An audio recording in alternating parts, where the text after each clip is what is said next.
would English be sorry, before I begin, just wanted to reconfirm that would English be an okay medium to communicate or Hindi? English is just fine. English is fine. Okay, then I will continue in English. And it's just because we do have a mixture of an audience today, so it would be best if we can do that. Thank you. No problem at all, Amiga. No problem at all.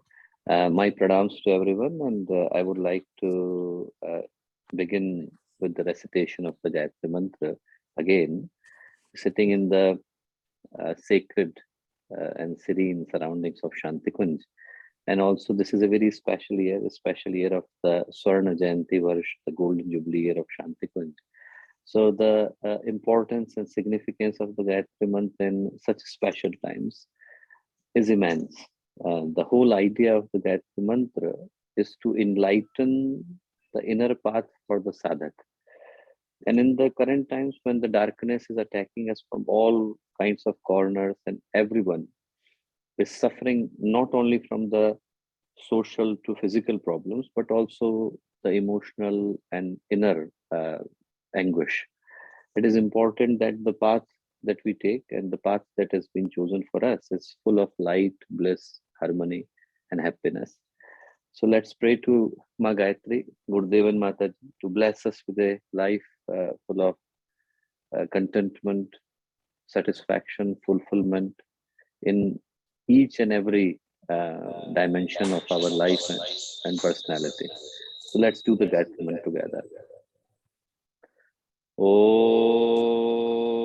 Bhur Bhuva Swaha Tat Saviturvarenyam Bhargo Devasya Dhimahe Dheyo Yo Naha Prachodaya.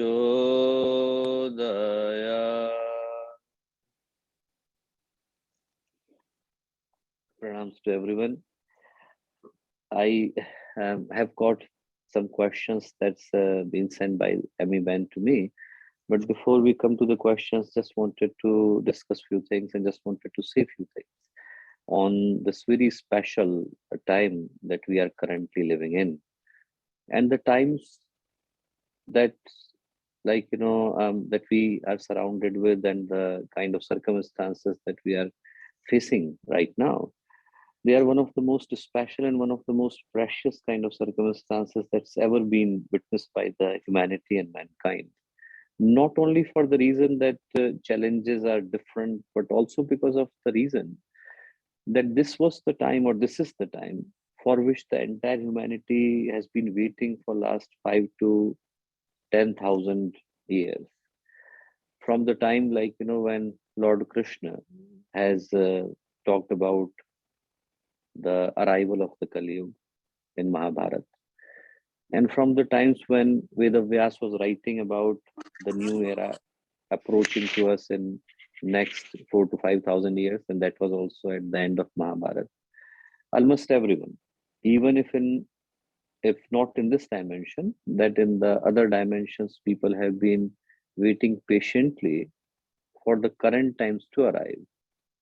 And one of the main reasons for everyone to wait is because this is a very special time in the history of humanity. All other such struggles and strives in the past, if you read the Puranas, if you read the Itihas, if you read the scriptures, they have been an external kind of a struggle where the enemy, or rather the adversary, has been known to us. In the time of Mahabharata, it was very clear that who needed to be killed or who needed to be conquered. In the time of Ramayana also, it was very clear that Ram is standing on the side of Dharma, Maryada, Niti, Nyaya, Satya. And on the other side, Ravan was standing, a symbol and epitome of Adharma, a symbol and epitome of Aniti, Anyaya, Anachar. So it was clear that which path one is supposed to take. which is the right path. But in the current times, one of the major problems that we are facing is that there is no declared evil in front of our eyes that we are supposed to fight with this person or this entity, because the darkness that we are talking about is not outside. The andhakar, the struggle, the challenge that we are faced with is actually inside the human beings. People's compassion for each other, their trust for each other, their love for each other, they all have diminished to the extent that it's so hard for one to trust other person. And as a consequence, as a result, and as a outcome, many problems are happening. One of the major problems that is happening is that the life uh, of human beings, that is so special that almost every scripture is talking about it, and every rishi, every muni, and every great soul, every mahamanav, every mahapurush have talked about it in different forms, shapes, different scriptures. The value of it has gone so low, or it's diminished to such an extent that people would not hesitate to take other person's life even for very smaller things. I was reading in a newspaper that one person killed the other person only because he wanted to have the Adidas that he was wearing. So you just imagine, like, the kind of circumstances that we are surrounded with. There was an incident that I never forget, and it was like 9 or 10 years ago, that there was a girl, 12-year-old, who tried to kill a 6-year-old boy in the toilet of the school just because. What was the reason? Just because she thought that this would be a good excuse to get an early, holiday in the school.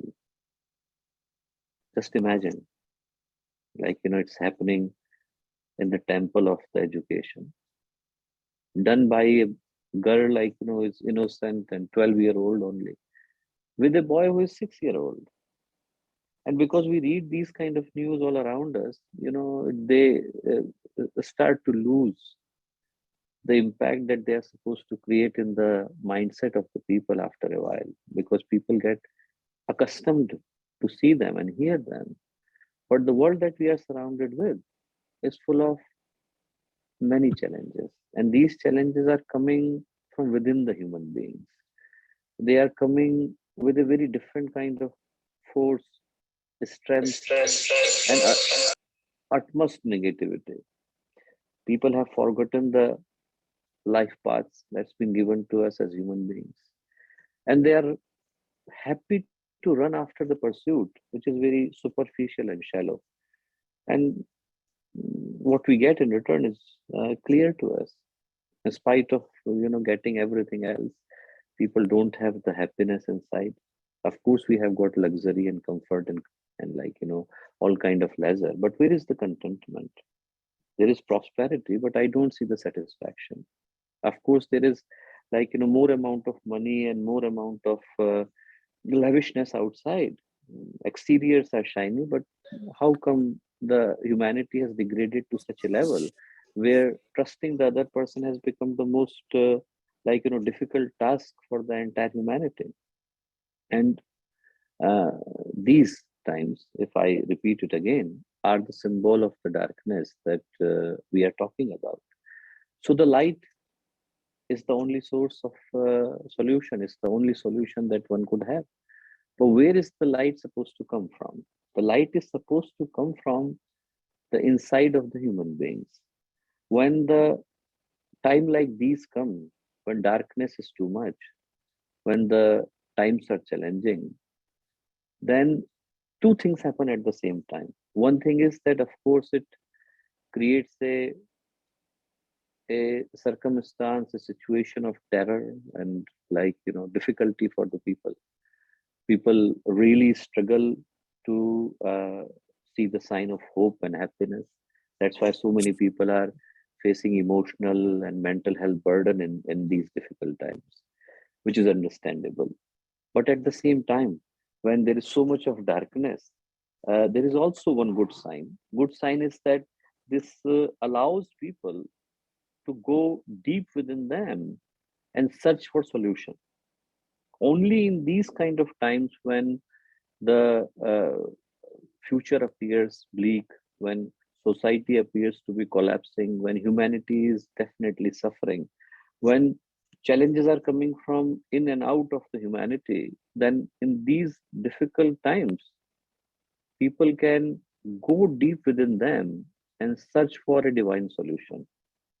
And this is the time when the good people and the great people and the divine souls, Dev, Manav, and Mahapurush, whichever way you call it, because all of you who are listening to this conversation, all of them who are part of the Gayatri Parivar, I have got this strong faith and I have got this belief that each of them have been summoned in these difficult and dark and challenging times to come together and provide a solution, provide a resolute and determined response to this calamity of consciousness.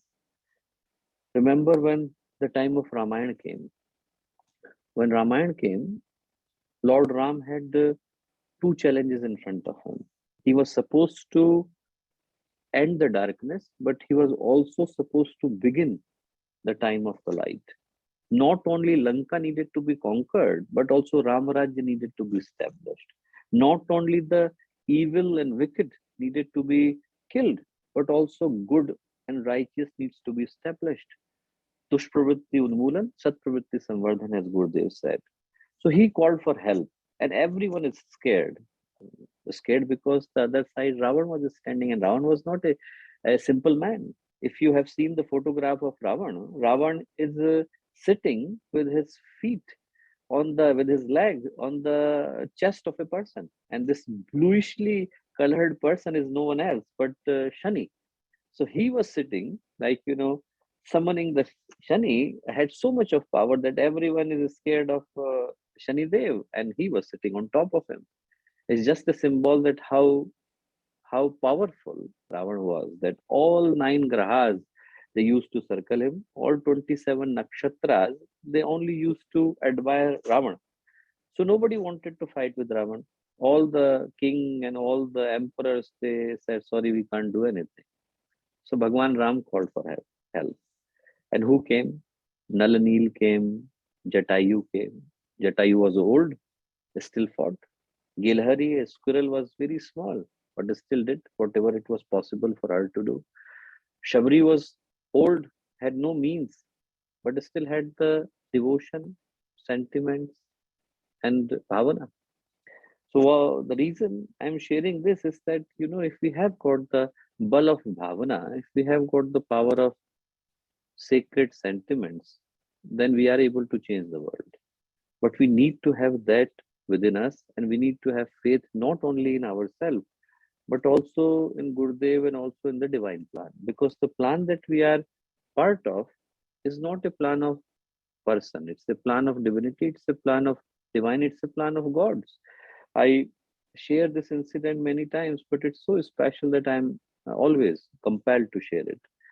Ramkrishna Paramhans, who was the guru of Swami Vivekananda, those of you who don't know, one person was there who's contemporary to Swami Ramkrishna Paramhans, and he was a very famous man called Keshav Chandra Sen.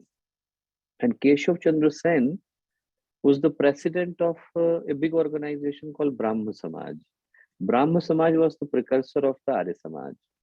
So Keshav Chandra Sen went to meet Swami Ramkrishna Paramhans in Dakshineshwar temple. And he was accompanied by 200 of his volunteers, followers. One of the volunteer was Narendra, Swami Vivekananda. And he came along with Keshav Chandra Sen, not because he was a shishya of Keshav Chandra Sen, but he came with a hope because he could not get a job. 23 different institutions have rejected the application of Swami Vivekananda. He was even refused to get a primary school teacher job in spite of topping the entire presidency college. He was refused a job to teach a primary school teacher in the school of Ishwar Chandra Vidyasagar. So you can imagine the hardship that Swami Vivekananda was going through. And then Swami Vivekananda, sorry, is my sound coming? I can hear some people talking back to me. And so when he went, Ramkrishna Paramhans, like Keshav Chand Sen went to see Swami Ramkrishna Paramhans, and Swami Vivekananda was one of the volunteers. So Swami Ramkrishna Paramhans asked Keshav Chand Sen to sit on the chair, and went to sit with Swami Vivekananda, who was actually sitting on the floor. So everyone thought that probably Swami Ramkrishna Paramhans did not recognize that who Keshav Chandra Sen is. So they said, sir, the president is sitting on that side. And Swami Ramkrishna Paramhans said, उधर दीपक जल रहा है, यहाँ सूरज उगने वाला है. Only lamp is lighting on that side and sun is about to shine from this side. I'm sitting with the sun. And then he asked Keshav Chandra Sen that, Keshav, what you are doing, have you received a divine consent for it? And Keshav Chandra Sen said, no, it's just like, my own effort. Ramkrishna Paramhans said that then it won't happen. He said only those things happen which have got the divine will behind it. And I share this story because if you remember the times when Gurudev started the Akhand Jyoti publication, he was writing 250 copies of Akhand Jyoti, top to the bottom, in his handwriting. And he was taking it place to the place, one person to another person, he was taking them. And everyone said that it's not going to run. This Akhand Jyoti is not going to survive, they said. They said that how can it survive? You are not taking any subscription money. You are not taking any Vigyapan, any advertisement. And you are going from one place to another. And even if you can increase the subscription, where would you go? You cannot travel on your bicycle to every single place of India. How would this run? So Gurudev did not answer to them, but he wrote the answer in the Akhand Jyoti. And he said, if this Akhand Jyoti has been started by a man, a human figure, then it should stop tomorrow. But if it is started by the divinity, then let it,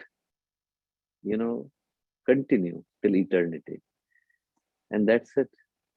We are part of the plan which is going to continue till it is necessary. There is a beautiful saying that Gurudev said in the Akhand Jyoti in 1941. I cannot translate that in English, so I'm saying it the way he said it in Hindi. He said that tel chuk jaye, bati thak jaye, patra toot jaye. That even if the oil is gone, even if the flame has been extinguished, even if the patra, the vessel in which it is holding, even if that's broken, nobody can stop the light that is coming from Akhand Jyoti. There is no one. And we are blessed to be part of this special organization and this special plan. I would not call it an organization. I would not call it a movement. I will call it a divine will. And we are blessed to be part of such a divine will. Whatever little could be done from us, through us, for it, that's only a blessing for us. It's a divine objective that is destined to be accomplish its said an inherent objective. If we are able to do something for it, then it's only a blessing for us. So this is the time when people who are born with sacred values, they can go deep inside them and search for the path that's been given to them from divinity and from Gurudev. And if we are able to do something for it, then I would consider myself and every other person very blessed, because whatever the shift in the global consciousness that every single person has been waiting for so far, it is about to come. And when it would come, then it would differentiate the good and bad very clearly, darkness and light very clearly. And I'm hoping that when that time would come, then we would be standing on the side of the light. Then we would be standing on the side of Dharma. Then we would be standing on the side of Saubhagya. And if we are able to do that, then that's the blessing of this golden jubilee, Swarna Jayanti Varsh. So that's it. I think that's the only thing that I wanted to say, that this is a time of Avahan, Amantran, and also um, inner guidance for the people. Because if they go deep within them, they would be able to hear the divine sounds. They are there. I'm not saying it because somebody has asked me to say it. I'm saying it because they are there. They are there, and if we are able to tune our ears and listen to the divine song, then there is nothing more special than that. So that's it. That was my brief thing that I wanted to share, and I hope that would be able to answer the questions that you possibly have. Amy, when would you be asking the questions, or shall I read and answer? I can go through them if it's easier for you, or if you want to just speak through that, that's okay. No, I think it's better if somebody asks, because I can only see myself. So it's making it slightly difficult to answer. Sure, no problem, no problem. Okay, so we'll go through the first question. The first question is an anonymous youth in the US. Many Gayatri Parivar parents resist their children selecting life partners from different caste, region, religion. What are Pujya Gurudev's thoughts on intercaste, interreligious marriages, and any advice for youth on how to handle conflict with parents on such matters?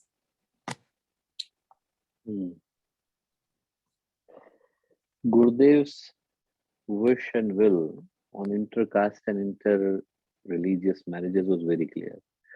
He was the first person to talk about Jati Vansh Sab Ek Saman, Manav Matra Ek Saman. That was the first udghosh given by Gurudev. So I don't think there could be any other advice than thinking that there is no such divisions. We are here to abolish the divisions. We are here to forget about all these segregations, which do nothing but to divide the humanity even further.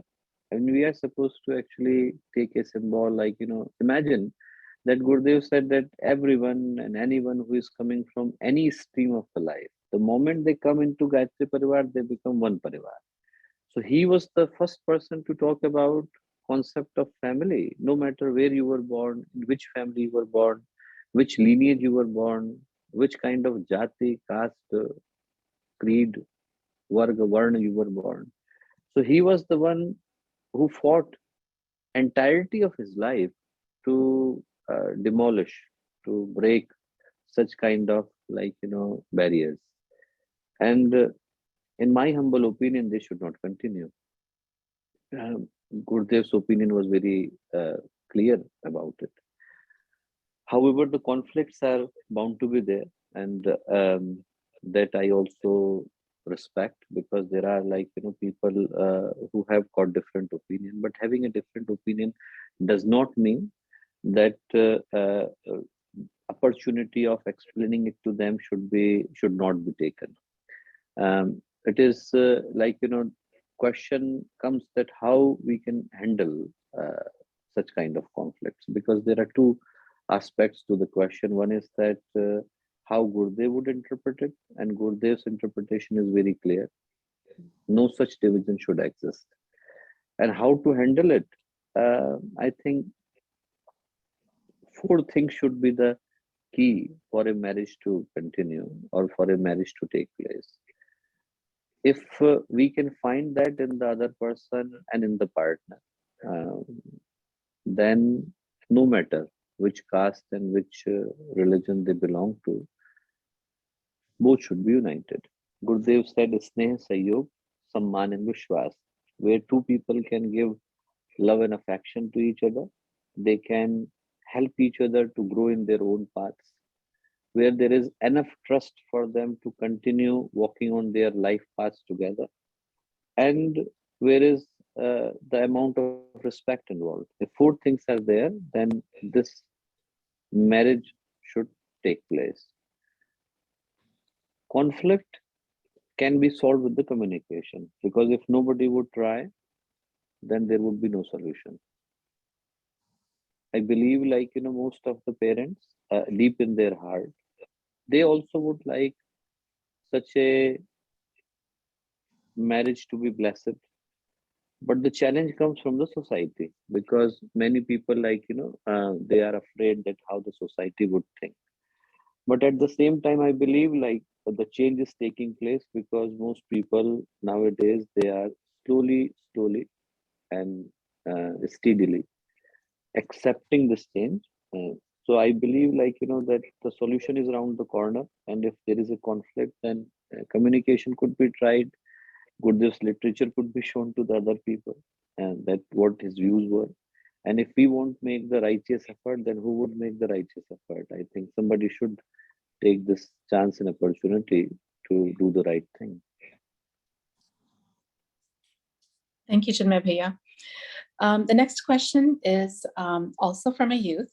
Sikh and Buddhist ladies go to the temple and touch everything during their period. So why aren't Hindu ladies allowed to touch the murti or any religious thing? What if I don't wish to follow any such thing? If I touch the murti, would it be sinful? When either the yajman or the volunteer conducting the yagya is menstruating, can either of them sit in the yagya or help conduct it? The belief of, like, Hinduism, or the foundation of the Hindu sacred traditions, they are coming from the Vedas, or even the Vedang, or even the Upaved. And there is nothing written in any of these scriptures about the women who are menstruating, of them not taking part in the religious or spiritual ceremonies. Even if you go through the scriptures deeply, the famous incident of the Draupadi is there. Like, when Draupadi was summoned by the Duryodhan in the courtroom, she was menstruating, and she called God immediately for help. She started to do the puja. When Surya's wife, Bhagwan Surya, his wife Chaya, she was also menstruating then. That time also she started to do the puja of Bhagwan Surya. There are multiple instances where, like, it is very clearly depicted and mentioned in the scriptures that there is no such division. And Gurudev made it very clear in the Gayatri Mahavigyan that the idea is only for physical Shuchita to take place, that how person actually feels inside. If he feels inside or she feels inside that she can continue the puja, like, then she can do it with the mansik way. She can do in her own mind. And in terms of the scripture, there is no such restriction depicted anywhere in any of the scriptures. So I think, like, this kind of barrier that's been taken up, it's only from the medieval time period. And Gurudev made it clear that there is no harm in doing it, and people who would like to do it, they can continue doing the puja. And I believe, like, there is this kind of approach we should take. Great, thank you so much. The next question is from someone in Toronto. Many research studies have been able to provide empirical evidence of positive physiological changes in the brain after continued practice of meditation, including in participants diagnosed with a psychiatric disorder. Can these disorders be treated with solely non-pharmacological interventions, such as meditation, or is medication sometimes necessary? How does one know if they should see a doctor or try meditation to resolve their issue first? Very good question. I think two things are there, because in some ways, meditation can easily solve the issues that are of mental, mental health issues. However, the difficulty is that if somebody is suffering from that kind of disorder, they may or may not be able to do the meditation as it is supposed to be done. So if person is able to do the meditation, like, they can already feel the calmness within them, then there is no medication that they would need. But it depends whether they are able to do the right meditation or not. If only we are sitting with the eyes closed and our mind is constantly disturbed, by different kinds of thoughts and different kinds of challenges within, then it would not lead to any solution. So it is absolutely true, and empirical evidence is also there that that positive changes in the brain, they lead to the solution and permanent solution. But positive change can only take place if a person is able to do the meditation properly, the calmness should ensue, and also the person should be feeling gently and calmly balanced within. Considering that, my suggestion is that depending upon the severity of the presentation of the symptoms at that moment, person should try doing the both, consulting the doctor as well as trying the meditation or alternative medicine approaches. Like say, for example, if my roof is leaking, then I need to do both. I need to mop the floor, but I also need to repair the leak. And it's same in this situation, that on one hand, if manifestation has taken place, if person is already bothered and he or she is already suffering from the challenges, then at that time that needs to be corrected, and that could only be corrected with the help of medication, then that needs to be done. But at the same time, an approach for meditation also be taken for a permanent, long term, and highest kind of solution. So both could be tried, and both shall be tried together. Thank you, Chinmay. The next question is from someone in Long Island. How can anyone reach to the state of Sitragya, and how can they remain calm in any situation without reacting? What are the steps to follow on a daily basis? Sitragya is the ultimate stage that one could lead to. When Bhagavad Gita, Lord Krishna is defining it to Arjun, he says, Prajahata hida kaman sarvan parth manogata atmanne vatmanah tushta sthit pragya sadochyate. That one who has become so contented within him, just like a tree, the leaves are falling and he is not bothered to pick them up. Same like that, the desires are gone, ambitions are gone, impulses are gone, all kinds of aberrations, anomalies of my personalities are gone. And I am Atmanne Vatpanah Tushta. I am absolutely comfortable, calm, satisfied, fulfilled within myself. Then I have reached to a level which is called as the Sthit Pragya. There is no proper English translation for it, so I'm not translating that into English. And that is the ultimate state. If one is able to reach to that state, then there is no point of return. You are basically, all threads to this world are disconnected, and one would be entering to that domain of the consciousness from where only the supreme and higher, only the divyata and pavitrata remain. So I would say that a step should be taken from the beginning. First thing one should try is to have a clear and correct introspection of ourselves. Question comes that why we are unable to find the balance within. Very small things happen in our life and they steal our calmness. I'm sitting and I'm talking to you. A fly would come and it can steal my balance, it can steal my equipoise. That's gone within a second. Somebody is saying something and it could be disturbed. And this kind of calmness, this kind of balance, this kind of equanimity, this kind of stillness can be accomplished if our point of view changes from looking at the outside world to the inside world. All our efforts and all our approaches, all our pursuits and activities of the life, they are taking us away from our center. We are never in harmony with our center. There are three layers to my personality. There is action, there is thought, there is emotion. Either I'm acting, either it is a manifestation of what I do. or I am thinking about it, or I have got the sentiments about it. Is Sthula, Sukshma, and Karan Sharir. Three layers of my personality are there. Problem is that at any given moment, we are broken, we are fractured. I am sitting here, but my mind is going in a different place. My emotions are going in a different place. And if they are broken, then this fragmented personality can never enjoy or cherish calmness and harmony and integrity. Integrity and harmony can only be enjoyed if I am able to find a harmony in all three layers of my personality.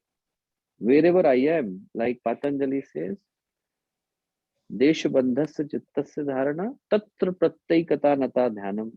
He says that if my entire efforts are gone or absorbed into one single point of concentration, then there is dharana. Tatra Pratyekata Nata Dhyanam. Then if my consciousness is flowing without any interruption to that point, then it is dhyana. So a dhyana can only happen, a meditation can only happen if I and object have become one. I am gone, only that oneness is left. And that is the stage of Sitragya. But to reach to that stage, there are multiple sub steps that need to be taken. First, we should find a way to always return back to our center, because our mind is full of distraction, our chitta is full of impurities, previous karma, prarabdha and sanskars, they continue to disturb us. Society is full of opposite flow. We are constantly being attacked by the dark forces. All these challenges are there. So simple 5 steps, like Gurudev said, are the best solution. First is the Nishpakshatma Samiksha, an honest introspection of oneself. Atmabodh and Tattvabodh, like Gurudev said, that every morning when you wake up, think that this is the only day that's been given for me to live.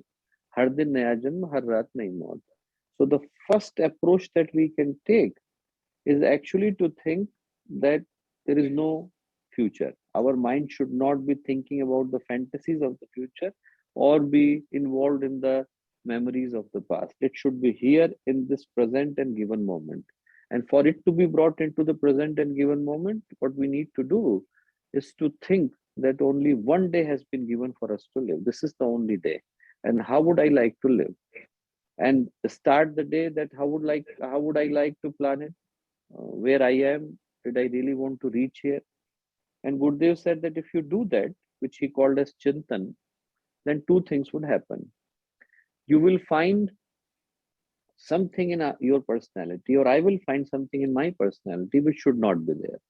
Removing that is the Atma Sudhar, self-refinement. And then I may also find something that should be there, but missing.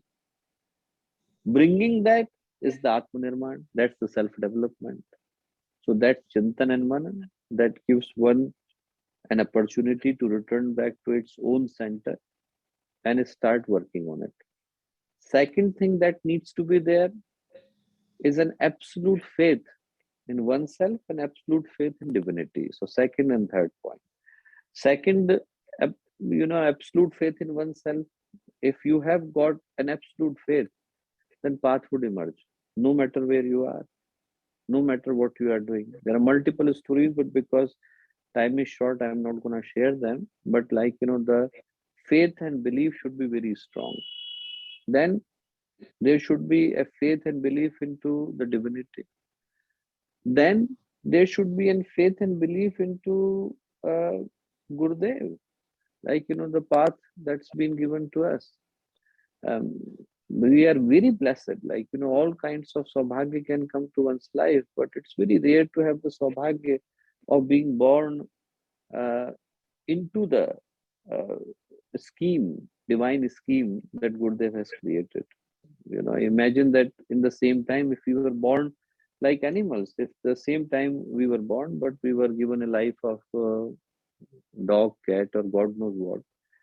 No human possibility. And even if we were born as human life, then if we never heard about Gayatri Parivar, never heard about India, never heard about Gurudev, what we could have done? We are here, we are right at the precise moment where something needs to be done by the divine, and we are becoming part of it. So first thing is the Nishpakshatma Samiksha. Then comes the belief in yourself. Then comes the belief in divinity. Then comes the belief in Gurudev. And then comes absolute surrender, no matter what happens and whatever the circumstances of the life are, whichever the direction the unknown forces are taking us, we should leave it to their hands. They are the one who know the best, and they would surely take us to the righteous direction and righteous destination. Thank you, So Bhaiya. that's it. That's really wonderful. Just another facet to this. We have one more question. Is that okay if I ask it? Yes, We're good on please. time? Okay. This is from New Jersey. As I attempt this current path of progression and change, inner and outer, I often find myself with these seeds of doubt as to whether progression is truly taking place, and am I really walking the path that is meant for me? Sometimes those doubts are small, but they exist, such as, am I just imagining things when I feel I'm getting inner guidance, which can then trump an acceptable outer guidance? Is my ego coming to the forefront, masking the journey, telling me, yes, you are on the right path, when in fact, it may not be the case? With the dark forces being so apparent in the world, how do we know that we are truly walking the path with the divine and not under the clutches of something else that is tricking us? And lastly, what is the true measuring tool that we can use, which I think you just addressed in the last question, but what is the true measuring tool that we can use to make sure we're doing what is required and not getting distracted by these massive outer forces that we meet daily? It's the most wonderful question, Amivan, because I think most people don't even know, but uh, they are being utilized and exploited by the unknown forces. There is a very beautiful saying that comes in the Brahma Sutra, in the Vedanta Sutra, and it says that human beings are the food of the invisible forces. What does it mean? That we are the food of the invisible forces. It means that we are the same to the invisible forces that animals are to us. So, like, if you look at some people, they like, they love dogs like anything, and they become their pets, and they're doing everything to make them happy. And some people, they hate animals. They're like, hunting them, they're killing them, and they are doing something. And we are constantly being subjected to these kind of attacks from both kinds of forces. Divine forces, like good forces, are there, who for some become the pet to them, like, they consider them adorable, so they never want to leave them, but that also halts their life progression. And then we are also under the attack of the invisible darker forces, who just want to attack the humanity, who just want to attack the human beings. They want to drag them to the path of darkness. In between, the evolution is taking place. We are fighting with the darker sides. We are not really fighting, but we are also in a struggle with the good side, because that is also not the path that we are supposed to take. The only path that can come from within us is the path where our human potential turn into a divine one. So the thing that one should avoid are two things. One is the distraction, and second is the influence. Distraction comes from inside, and influence comes from outside. First, I talk about the distraction, because distraction can come in variety of shapes and forms. It can come in the shape and form of doubt. It can come in the shape and form of not trusting, not having a belief that we are walking on the right path, feeling lazy. feeling not committed, feeling not devoted, feeling not sure, feeling not certain, feeling not happy, feeling not knowing whether Guru is right, feeling not knowing whether the scriptures are right, feeling not knowing whether I am the right person for all this to do or all this to to take part in it. All these are the distractions that come from within, and they are supposed to be there. They are supposed to be there because only by fighting through them and keeping ourselves absolutely intact in terms of our commitment, persistence, devotion, and determination, we can accomplish what we are supposed to accomplish. This is the only Devasur Sangram that we are supposed to win, which is taking place inside us. Outside, one is comparatively easy. The influences that they come, they can only become effective if we respond to them. Whether it's a good or it's a bad influence, their trick lies in our response to them. If we start talking to them, if we are not talking to them, if we are not replying to them in any kind of shape and form, then they can do nothing. Then comes a very beautiful question that is there, and I think it's the most wonderful question, is that how do we know that we are truly walking the path with the divine and not under the clutches of something else that is tricking us? There is a very slight difference. Divine forces, they would like things to grow slowly. Darker forces, they would like a splash, a big thing to happen in the life. Maharshi Arvind has said that, the darker forces, they enjoy taking somebody to the cliff and, increasing their kind of expectation and hope that I am going to do this and that, and then suddenly crush them. This is what they enjoy. They enjoy taking to the people to the heights of their life and then suddenly crushing them. So if somebody is going too fast in their life, if somebody appears to go too fast,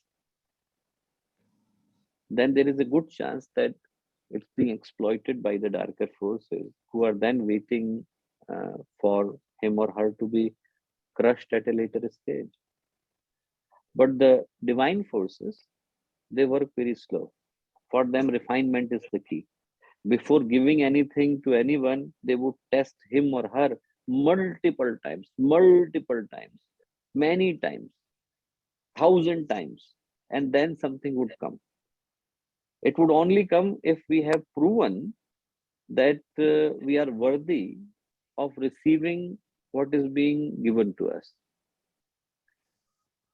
Because inside, changes are not very apparent. Gurudev, when he finished the 24 years of Mahapurusha, and he has written that I felt nothing. The only thing that I felt, Gurudev said, is that when I started to do the Sahasra Kundiya Mahayagya, and then suddenly everything started to happen without planning anything. So this is the divine test where we are tested constantly, robustly, strongly for our determination and devotion. And if we are able to conquer that and win it, then we would be able to accomplish what we are searching for in the world outside or inside. Thank you so much, Peya. That's wonderful. We'll conclude our questions here and being mindful of the time that you do have, because you said you only had an hour, so we want to be mindful of that. I just wanted to pass it off to Soumya to just say a few words before we close it off, but thank you so much for your time. Just one thing, sorry, Amiben, and apologies for apologies for this technical issue that made it difficult for me to connect. And second thing was because I was traveling, I only came in the night. I had literally no time to sleep much. So if I appeared little bit rusty, then ignore that, because I was literally had no sleep in this night. No, you look wonderful, irrespective of. We're just really blessed to have you. Thank you so much for making the time. Thank you for listening to me. Soumya, just a few closing remarks, if it's okay. Go ahead. course, I sincerely from the bottom of my heart want to thank you, Adarniya Chinmay, for answering our questions. They will serve as illumination as we continue our paths forward. So although we may each have different purposes, Gayatri Parivar allows us to come together and be united in our goal of contributing to a greater consciousness. So thank you for reminding us of this. Although darkness is around us and even within us, you have given us today a message of hope, telling us that we can use this time as an opportunity to even go deeper within and come back to our true selves. So this will help us reflect on how to close out this year of 2021 and how to move forward in this coming year. So we're honored to have been able to hear your thoughtful responses to our questions, and we'll keep these teachings with us moving forward. And our audience, thank you as well for joining us, and we hope to see you in future sessions. Jai Gurudev, everyone. Then Jai Gurudev Soumya. Thank you.